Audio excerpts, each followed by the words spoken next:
The girl noticed her dad had 5 red strings coming out of his head. One of them was connected to her mom, another one was connected to her aunt.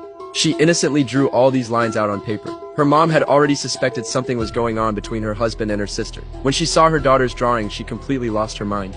She sent her husband straight to meet God with her own hands. Then she left home and vanished without a trace.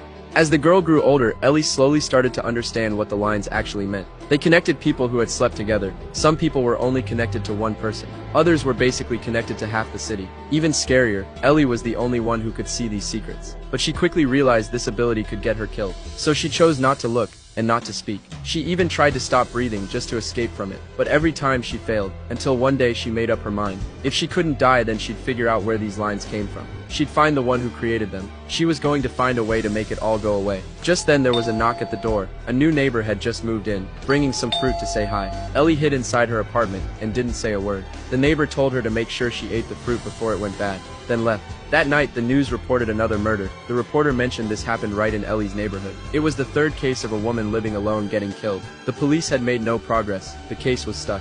Everyone in the building was freaking out. In that tense atmosphere, Ellie could feel the danger getting closer. As a young woman living alone, she fit the victim profile perfectly. But what she didn't know was she was about to witness the shocking truth hidden behind these cases with her own eyes. Her eyes were suddenly caught by a detail in the news footage. That guy wearing the helmet. There was only one red thread coming out of his head. It's rare to see someone with hundreds of red threads, but Ellie knew having just one red thread didn't mean someone was harmless. Sometimes it meant the opposite. You had to be extra careful. Right then she heard the sound of a motorcycle engine downstairs. She looked out the window and sure enough it was the guy with the helmet. He slowly walked into the apartment across the street. Ellie's heart tightened all of a sudden. Her gut told her this was the serial killer. She grabbed her phone ready to call the cops, but the phone was dead. No battery. When she looked downstairs again, the man had disappeared into the stairwell. But the very next second, he showed up at her neighbor's door, the one who always brought Ellie fruit.